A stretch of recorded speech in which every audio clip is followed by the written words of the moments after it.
We thank you all for being here tonight. One of the reasons I wanted to have you on this show before Father's Day was to show our viewers, to show the world that we do have caring, committed, loving families in Detroit that go back for generations. Parenting is a full-time job.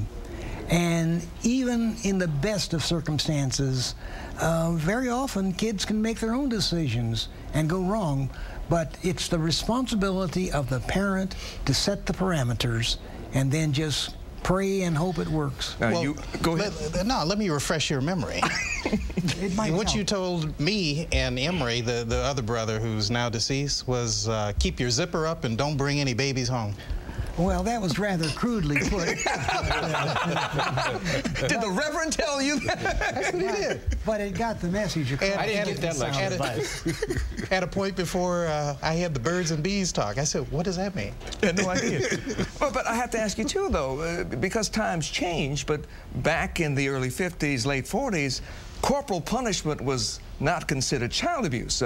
Did you at times spank or hit your two sons to keep them in line? Occasionally, I was very emphatic in my discipline. And the last time I did it, I panted so hard I thought I was going to have a heart attack. So that was over. Do you remember that? How old were you? 2 years ago. That was my last spanking. It was around the July 4th holiday when I was 13. And Tell them why you got spanked, Nick. Well, we threw sparklers in the neighbor's yard, and one of them allegedly hit the neighbor's wife. Where? And I don't know where. I wasn't there to see it. Oh, somebody was there. But after it was over, To this day, they deny it. Go ahead. after it was over, his brother said to him, "You know, Nick, I think we could have taken Dad." Yeah, what happened was my dad put me on one twin bed, my brother on the other, and he spanked us with his belt.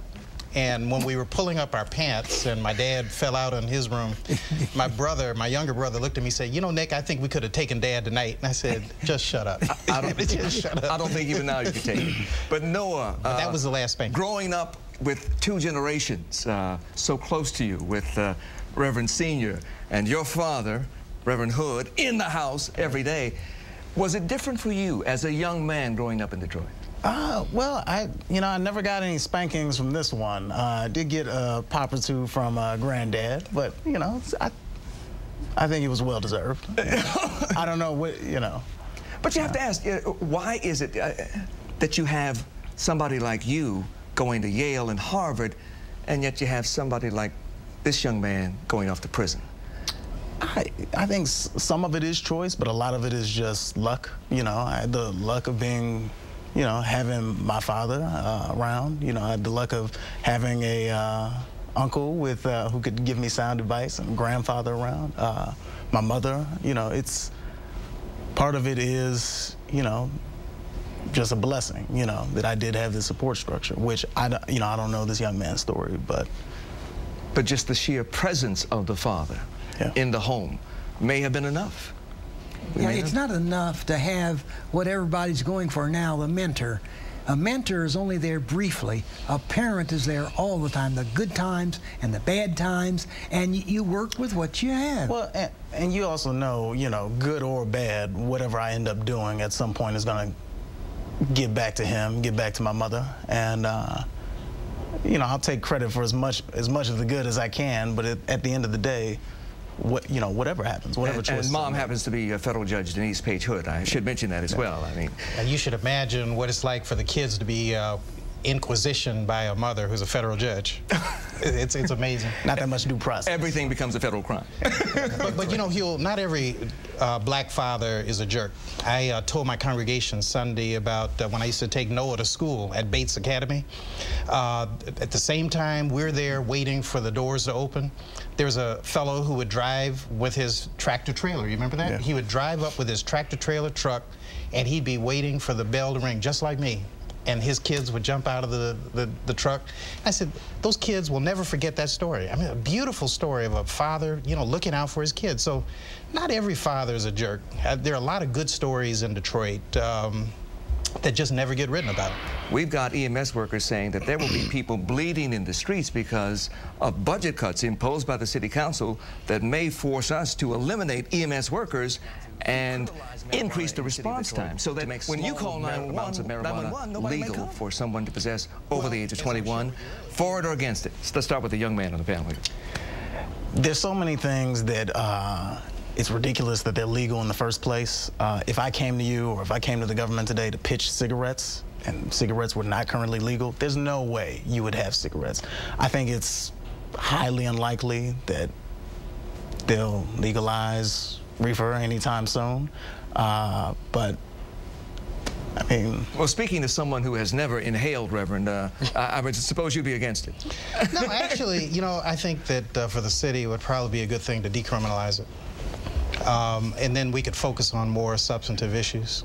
If you decriminalize it, matter of fact, when we get to the point, if it was ever legalized, I think that what you'd find is that the police could fight really harder crimes. It would cut the cost of it, and it might reduce a lot of the crime that we have in the city right now. Reverend Senior. Well, I really don't know. You know, you talk about what a great family this is, but we had a son that we lost to drugs. You see, you gotta recognize this is not a different family. This is a true American family, and it becomes very painful when you realize that all of these influences are out there in the street, and you do your best at home, but once they get outside, you're really almost helpless. And you're talking about your son. So it's very, I really can't say whether I'm for it or against it. I just know it's a tough issue. How did Emory die? Freebasing. What does that mean? I don't even know what freebasing is. Actually, he speedballed. He injected heroin and cocaine at the same time, and at a party, and he came home and died, basically. So the point I'm trying to make is, you're talking about a great family this is. This is a true American family that has its successes and has its failures. My father, over 90 years of age, made the comment that life is always in balance. Sometimes you're up here, sometimes you're down there. It's back and forth. But if you plotted it on a graph, it'd be a straight line, which means that life is always in balance. So you lose one, you win one, and that's the family. But you have to be there no matter what it is. When my son got in trouble, your station, TV, and the rest of them said, "Reverend Hood, what are you going to do about this?" I said, "I don't know what I'm going to do. I know one thing, that's my son, and I'm going to stick with him." Now what more can you do? And the lady, when she says it's all her fault, it wasn't all her fault yet. You're a parent, and this is a part of being a parent. You take it as it is. You do the best you can. That's right. That's all about it. That's all you can do. Also, before we conclude, let's talk about Coach Tom Izzo, a man who gave up a $30 million contract with the NBA to stay at MSU, where his heart is.